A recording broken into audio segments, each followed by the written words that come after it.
don't like the narrative of the shark. It is weird that because they don't. I know how to beat up a shark. Like they always tell you Just hit to it in punch the it in the nose. nose. Yeah, and if you want to make it come, you squeeze its balls.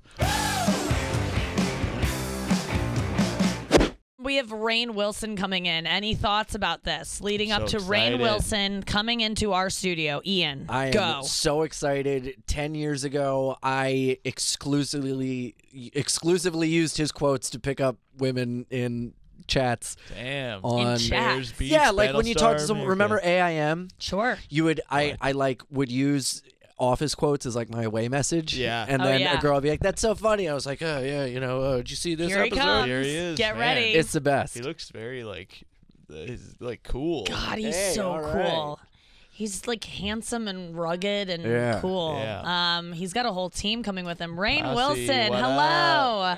Hello. Hey, Yes, what's you up, do. man? How's it Hi. going? How are you? How are you? Hi, I'm Nikki. Nice to Nice see to meet you. or meet. Well, Yeah. Did I we hate to meet? be that person. I don't like when people go, "It's nice to meet you," or "It's nice to see you," or This again. is you. Okay, what's the story? Okay, it's actually a good story. We met at the Tonight Show in 2009. It was my first time doing stand-up on the Tonight Show, and you were the guest on the show. It was you, me, and I was filling in for Paula Abdul because she had, a problem probably at the time. Woke up not feeling great, so they called me the morning of, and they asked me to fill in for Paula Abdul. And I did stand up in the second chair position, which is unheard of, really. Oh, wow. And then Hoobastank was the musical That is guest. very weird. Wow, what a weird and somewhat lame assemblage of talent for a It's talk show. I'm sorry. Throwing Throwing myself into that I was as well. so excited that you were on. You made well, it that's very legitimate nice. and Yeah. so exciting. I mean, it was, But here's the thing. yeah. My celebrity star has waned in the sky of celebrity, which maybe is a good thing. But now, I can't be like a first guest on a I talk know. show. Like Oh, you dang. slip Well, how do you down think Hoobastank feels? We're going after the stand-up. Yeah, exactly. What's the reason? But it's so funny how that works. How Yeah. when The Office was on and we were getting nominated for awards, they would beg me to come on Letterman and be the first guest and stuff. And now it's just like, oh hey, I'm promoting this big movie. Could I be on there? Nah. Yeah. Nah. You've been through each side of it where you've seen, Yeah. you've been the first. What does Yeah. that feel like? Do you even let it get to you? Do you care? I mean, does it? No, it dings your ego a little bit, but Sure. for me, I don't really care. I had a great run. I wasn't. I'm a weird looking doofus. I wasn't supposed to be a celebrity. Thank you. That's why I needed to shake your hand. I relate. Yeah, we're brothers from another mustachioed mother. That's right. So it was such a great ride to get on that show and get to do that. So it's all fine. Yeah. It's all fine. Yeah, and your first seat on this show today, so that's nice. Yeah, that's- well, second, I guess. Yeah, 'cause we yeah, have we a both- brother. I'm the second guest on the radio show. Even? Oh man. It's worse than you thought. Yeah, Incubus is coming in. They're going to That's kick you out. Yeah. Third eye blind. Oh, I love that. Yeah, that'd actually be great. Well, Yeah, they're pretty good.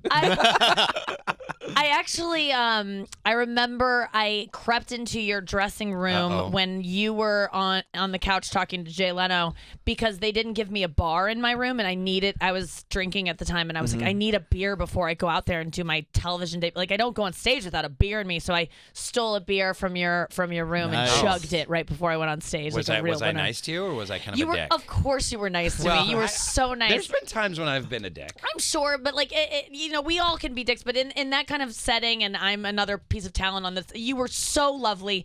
And it was such an embarrassing moment for me because I went back and watched it and I didn't realize it at the time, but you were so lovely because I finished my set and I walked over to the couch, and you go, "Oh, it's hilarious, so funny," and I go, "Thanks, Dwight," and I called you no. Dwight on camera so humiliatingly because I obviously knew your name. Get out. And Get out. I know. Now. I know.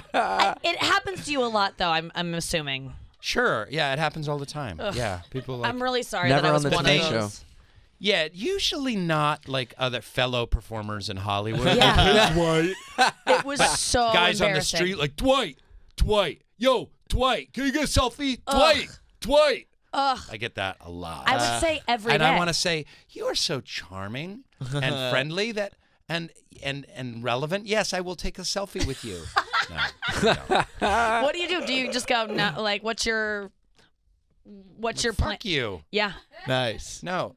No, I try to always give a nice photo to a respectful fan who's just being a decent human being and is obviously a fan of the show. Yeah. But like drunken frat boys who are neither drunk nor a frat Right. boy is shouting Dwight across the street. I just ignore them. It's easy to. Good. Punish them. They should know. Yeah. They should. They shouldn't get what they want all the Murder time. them. I Kill hooba them. skanked him. Yeah. Hell yeah. Woo! You got stanked. You got hooped. You got Yeah, it's a What was delicate crazy thing. though? Sorry, Nikki. No, I know it's your please. show.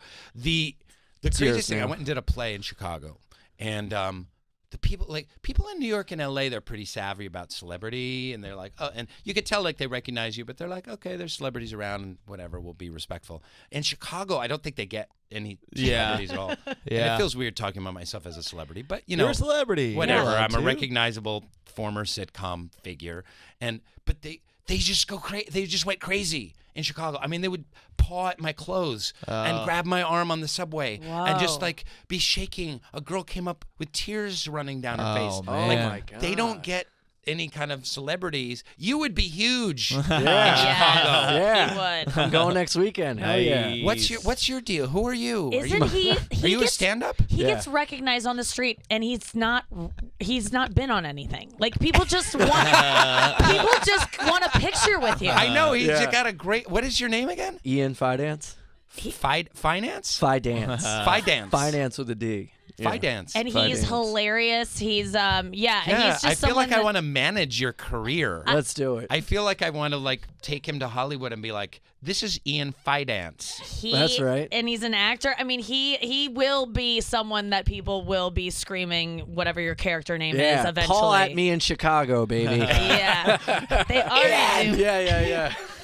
I love that because you are a character actor guy, much like Rainn was. Rainn, I was researching you this morning. You were in Almost Famous, which is one of my favorite movies. It's my first film. And I know, tell me about that experience and tell me about booking that movie, how exciting that was. I mean, that's a huge movie to book as your first film. Yeah, I put myself on tape in New York, and then didn't hear anything. Like I didn't hear about anything from most of the auditions that I did, and then had moved to LA, and then just got a call, like you've got a call back, and I was like, holy shit, and they were like, you can read the script, but it's under lock and key. You have to go into Cameron Crowe's production office. You have to sign in. You have to sign an NDA, and you can only read it in the office.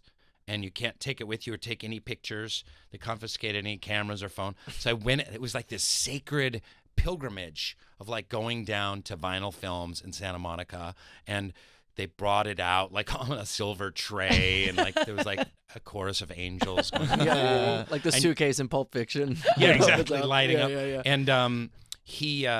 And it's truly one of the great screenplays ever written, and especially the full one, the like 200-page version, full screenplay is. It's a novel. You laugh, you cry, and I sat there and read the whole thing. I was like crying and laughing. And of course, I was just auditioning for small roles, but it was super cool. And then I went in and met Cameron Crowe, who's one of the coolest human beings. And I'm sitting on a little chair in his office, and he comes in flip-flops and sits cross-legged on the floor in front of me with a little like handy cam to film the audition. But totally like disarming, like, hey man, I totally love that audition you did. You were so funny, and like, let's figure out, let's read these things, and you have any ideas, like, what you want to play or how you want to play it, and just totally collaborative and very, very different experience than auditioning for most people. Yeah, an ideal audition, I would say, because Yeah. you felt comfortable and he was rooting for you in that moment. Yeah. And he already liked what you had done, and you did do something really.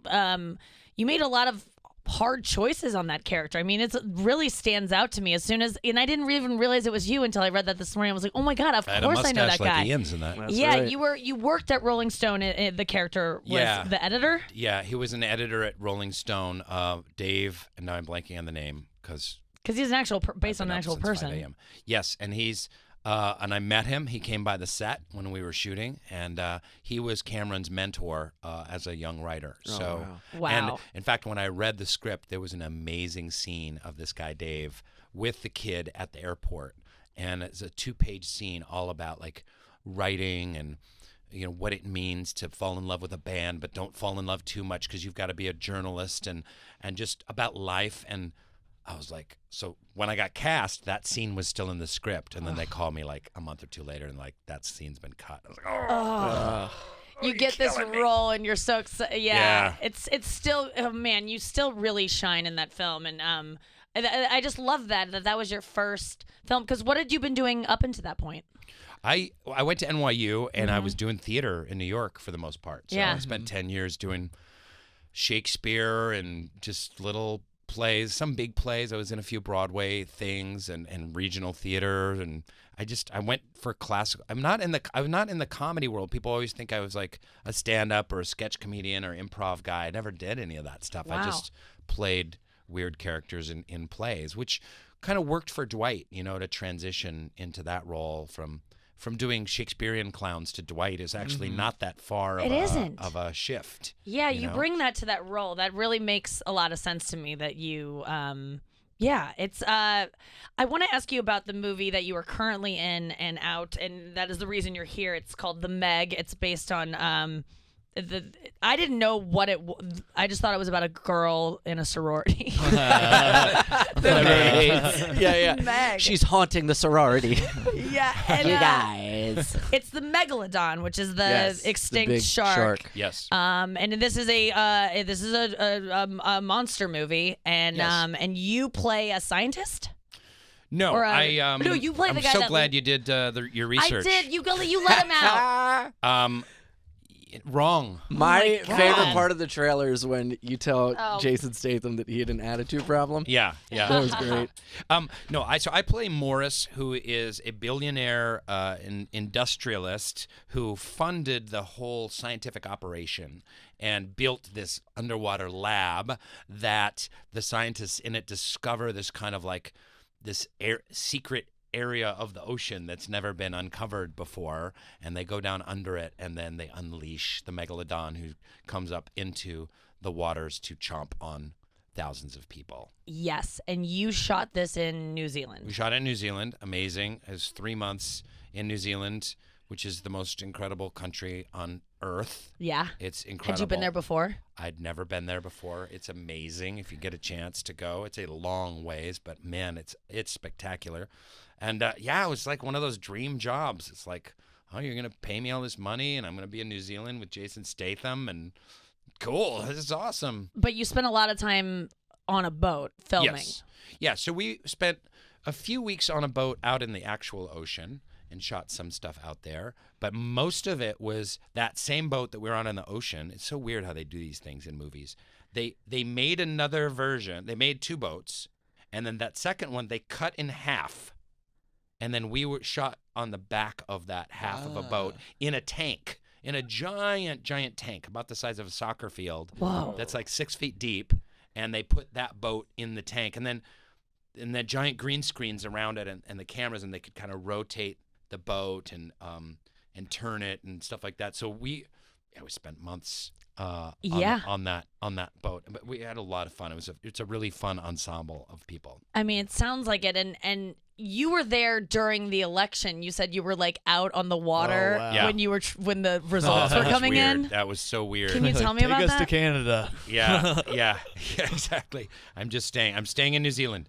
I was out on the harbor, and we were shooting this chase scene with the shark is about to devour Jason Statham, and that it was like 1 p.m., but the polls had already closed, and I was just keep hitting refresh on my CNN app, and the results were coming in, and they were only 2 other Americans. There was Paige Kennedy, who didn't care, and John Turteltaub, who's directing the film, who was so busy, directing a $150 million film that he didn't have the time to care. So it was just me, and the other people are Australians and Icelandic people and people from England, and they kind of cared but didn't really. But it was that's isolating, man. Yeah. That's brutal. The It is. scariest Crazy. monster of all, the Yeah. Megalodonald Trump.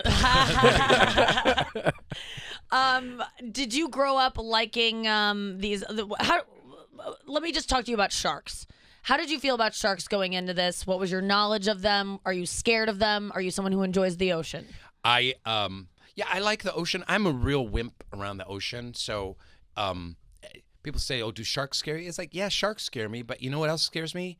Salmon. Yeah. You know what I We were mean? talking about that earlier. You're talking about going scuba diving. Seaweed would creep me out. Kelp brushes against my thigh. I'm like, ah! Yeah. I don't want to be touched. I don't like bugs and stuff. Yeah, barnacles. Yes. Yeah. All that. So I get Jellyfish, yeah. squeebed out by all manner of Even things. the water, the tides, that's the thing Yeah. that scares me the most. Is like Oh, you like a gotta riptide? Yeah, you got to swim parallel to the shore. You got to have all these plans. You got to punch Lifeguards. a shark in the Gotta nose punch if in it comes the up to you. nose, You got to yeah. swim parallel to the shore. You got to remember all these things out there. The punch in the nose thing is kind of what you do. The main thing that you have to do, which seems so counterintuitive, is to just float there and do nothing. That sounds like something the sharks put in your head. That sounds like more bad news from Big Shark. The shark's PR firm. It's like, tell the humans to just lie there. But, Take it. Cut because, yourself. Seals Bleed a splash little. around, Yeah. and that's when the sharks go. So supposedly, They if you just flail. lay there, Yeah. they kind of smell you, and then maybe have your surf suit on, your wetsuit, and then they're like, fuck it, Yeah, most shark attacks are just a shark tasting you and going, ugh, I don't like that. And Oh. so when people get bit by sharks, it's usually just a Which sample. I'm kind of Yeah. offended by a little bit. Like, Yeah, what's yeah. wrong with us Hey, humans? I taste good. Have you tried to taste a seal? Has anyone had seal sushi? They're I've never had disgusting. seal. Like, humans are We delicious. should Yeah. start eating seal. That is offensive. I think sharks Yeah. are racist against humans. Oh my That's god! true. Thank you. Finally someone someone said saying it. it. Yes. I think we need Hashtag. I think we need to fire these Shark sharks. racism. Yeah. Shark racism. Get them out of the water. I mean, This this has is gone on long enough. You're Eat canceled, me. sharks. That's a bumper sticker. Hey, sharks, eat me. That's good. I would love. I would like. I was doing as part of Shark Week, I was doing Shark After Dark, this like show, and we were talking about. Is that a euphemism for Yeah, it sounds It like a does. sex It's show a on sex move. Cinemax. It would have been. After Dark? It was. Take a bite. There was a my shark fin is expert so on. thick. Yeah. And I was asking him about all these things, and the bite. I would love to get bit by a shark. If I can guarantee to get bit by a shark and then not die from it. What, like a little teething or like just a to whole have chomp? a scar, a shark scar. I think that girl that has one arm is so cool. You know the girl that was young and Yeah. got bit. The surfer. I think she is so. I mean, I don't want that, but like, what a Were great. you in Shark Week with the guy who lost his arm or arms? No, Because no. there's a guy covered in scars with one arm who had it lost, an Australian guy, to a shark. Wow. And they're like, wow, that's so cool. We're going to make you the host of Shark Week. That's gonna be so 'cause he's triggering for him every day. He's legit, Wow. I mean, yeah, I think sharks are so fascinating, and I think that I care about them a lot. And want that's people sweet. to know about them and know that although these movies are fun and sensationalized and make us scared of sharks, that they're really not. There's so many more things to worry about Sharks in are the ocean than people, too. sharks. Literally, I'm worry way about. more worried about humanity than sharks. Oh my God. Yeah. And but also like it is even if you died by shark, what a way to go! What a way to Yeah, go. that is You're cool. gonna die That is anyway. cool. The Yeah. best Yeah, you're way. probably You're gonna already die at sea. choking on Raisin Bran Yeah. someday, and it'd be way better to go out by I was shark. Go out with I remember dignity. one time I borrowed my handyman's van to go down to Home Depot and pick up some stuff, and I pulled out kind of onto the street, light traffic, and started going. And I was like, oh, the seat was like too far back, so I bent down to kind of pull the seat forward to hit the little thing, and then my finger got stuck. Like literally, as it slid forward, it slid over my finger. It didn't like chop it off or anything, Right. but it was like weirdly stuck. And I was trying to drive this big van with my finger under the thing, and I was already kind of in the traffic, and I couldn't find a place. Oh, yeah. And I was like, I am gonna die in this van with my finger under the seat, and they're going to take a photograph of me. TMZ is going to come over, and I'm going to look so grotesque and pathetic. Like, I'd much rather get eaten by a shark. Yeah. Oh, than that. absolutely. You should have His a deal where, like, in your will, it should say, like, hey, if I die like that, plant a shark on the scene. So it looks like that was part of it. You can make big money from that, like shark planting service. I always think about that, like those times where you go, oh my God, I could have just died just then, Yeah. and that would have been the story. I always think about on Dawson's Creek, Dawson's dad died because he was licking an ice cream cone and it like fell off into the seat next to him, and he tried to like reach for it and Oh, it swerved yeah. off a cliff. Oh, God. I have done that with Froyo Yeah. so many times. I know where I've, somebody like who dropped died the like that. spoon. Yeah. Or they were making a bologna sandwich by reaching in the back seat. It's like a cousin of my grandma or something, but I was like, yeah, that's a dumb way to go. I fell into Sorry, a I'm river laughing. once, No, I don't and when I think you fell can in, hear I went, woo! And I spun around, and that would have been my last words. A pirouette and a, For some reason, I think that's how you're going to go anyway. yeah. Yeah, I you're hope. gonna get some kind of weird disease, and on your deathbed, you'll go. I hope that's my last words. Rainn Wilson, thank you so much for being here. You're such a great guest. Thanks, you guys. This was a hoot. This So was Yeah, a this was treat, fun. a true treat for all of us. We were so excited to meet you and see you, and you just blew us. You're just awesome. Oh. Rainn Wilson, everyone. We'll be back with more show after this.